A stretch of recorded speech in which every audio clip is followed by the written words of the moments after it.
Hello, everyone, and welcome. My name is Farhan, representing the Marginalized Community Research Group at University Malaysia Kelantan. Ladies and gentlemen, we often think of classroom as four walls with desk and a whiteboard. But what if the ultimate classroom is the rainforest?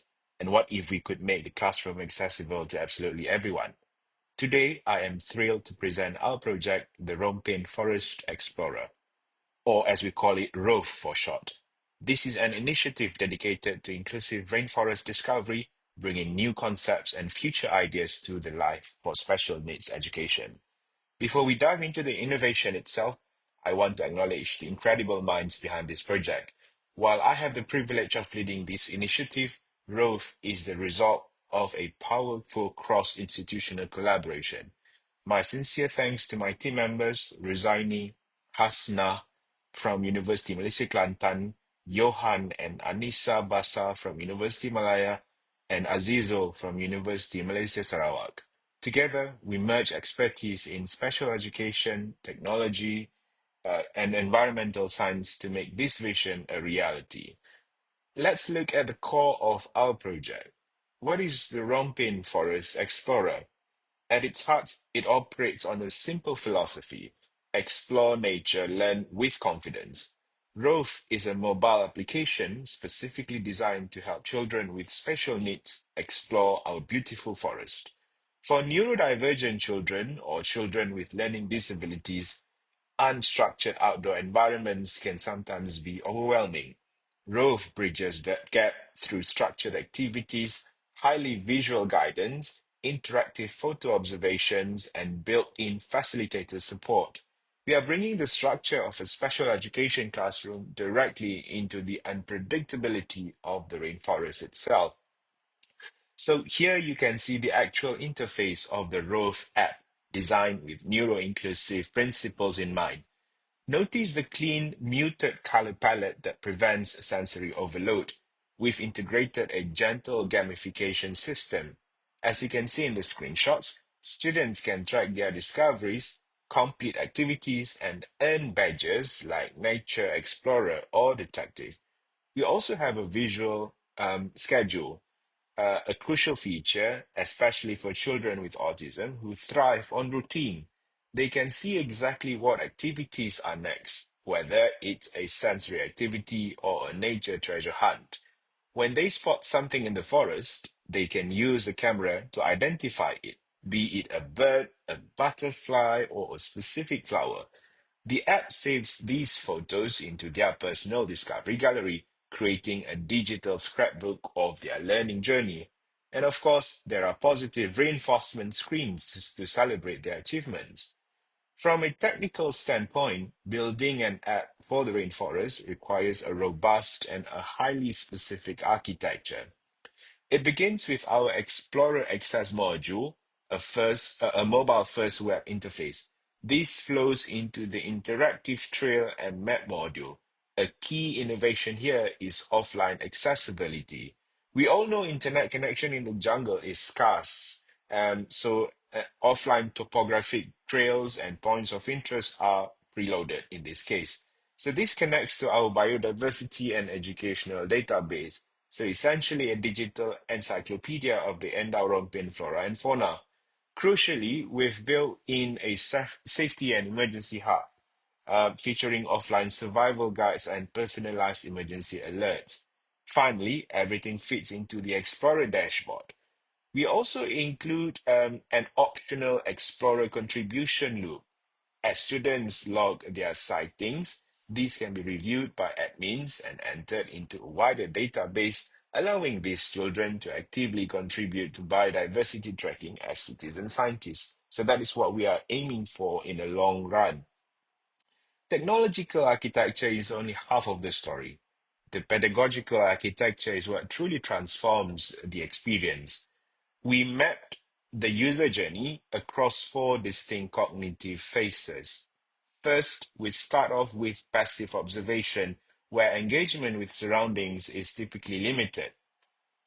Secondly, we then introduce the digital bridge, our application, which overlays interactive interfaces onto the physical rainforest. So this then creates cognitive scaffolding, where we replace passive observation with active evaluation through prompts and visual cues. And finally, the ultimate peak of this journey is the active engagement. This is where true, empowered, nature-based learning happens. The children isn't just walking through the forest. They are basically analyzing, interacting, and understanding it involve in the as they involve in the program itself. So why did we dedicate our research to this? We identified three core problems in the current landscape of environmental education. First, nature therapy offers unique challenges. While highly beneficial, the sensory unpredictability and lack of structure in the forest can cause anxiety for special needs individuals. Second, participants need clearer guidance. Traditional trail signs or generic maps do not really cater to the cognitive processing styles of children with learning disability or autism. So they require step-by-step, highly visual guidance. And third, and perhaps the most important one, is the existing materials rarely combine inclusive design. You can certainly find great ecotourism apps, and you can also find great special education apps. But before RoFE, finding a platform that seamlessly integrated these two, ecotourism with neuro-inclusive design, was incredibly rare. And to solve these problems, we set four primary objectives for the RoFE project. The first is a visual format where we want to translate complex environmental data into easy to follow visual formats for flora, fauna, and trails. Second is increased engagement to demonstrably improve students' participation in outdoor therapies and activities.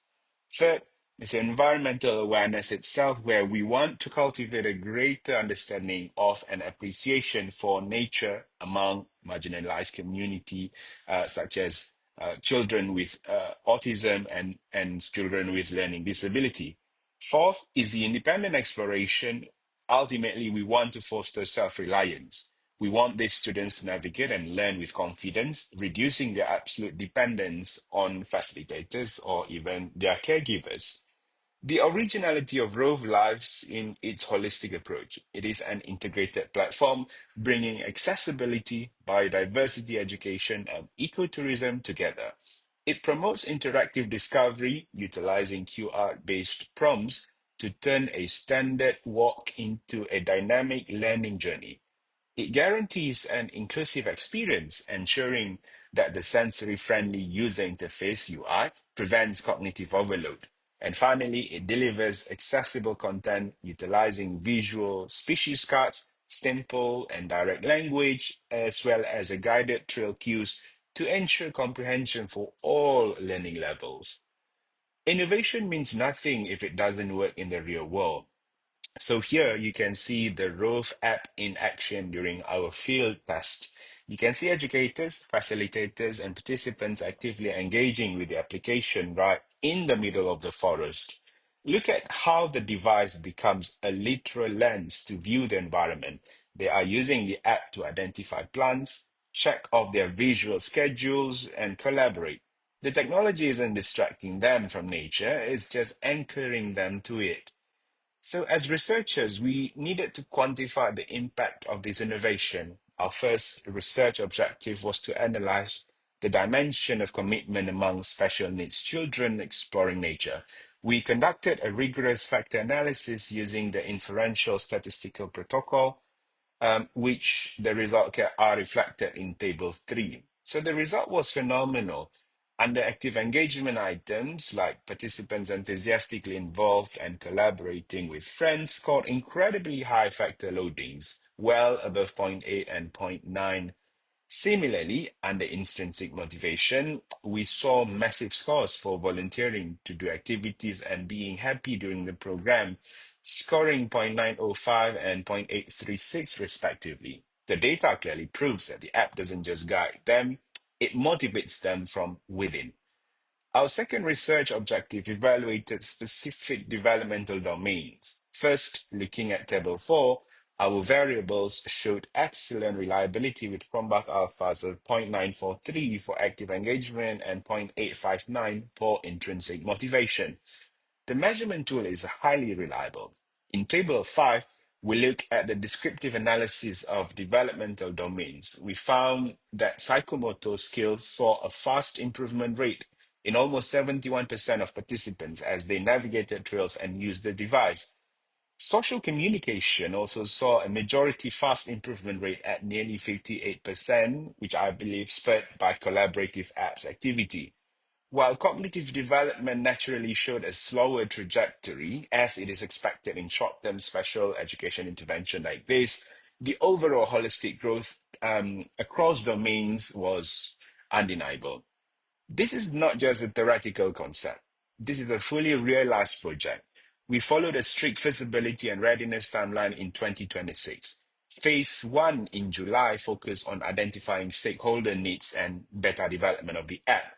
Phase 2 in September hopefully will involve the implementation, deployment, and rigorous on-site usability testing, just like what you saw on the earlier photos. Phase 3 in December comprised our post-launch evaluation and data analysis. As you can see by this time on the screen, this development cycle is completed. And as we speak, RoFE is now ready for the world. I am incredibly proud to share that the innovativeness of the Rompin Forest Explorer has been widely recognized. Recently, at the Creative and Innovative Research Carnival, CIRC 2026, RoFE was awarded not only the Gold Award, but also the Best Award overall. Furthermore, to protect this innovation, our copyrights are currently in the process of being filed under the Intellectual Property Corporation of Malaysia, MyIPO, with pending approvals by the Pahang Forestry Department and the Pahang Biodiversity Council for wider integration. I'd also like to take this opportunity to acknowledge the support from Pahang Forestry Department through Grant Penyelidikan dan Pendidikan Perhutanan Taman Negeri Pahang 2026.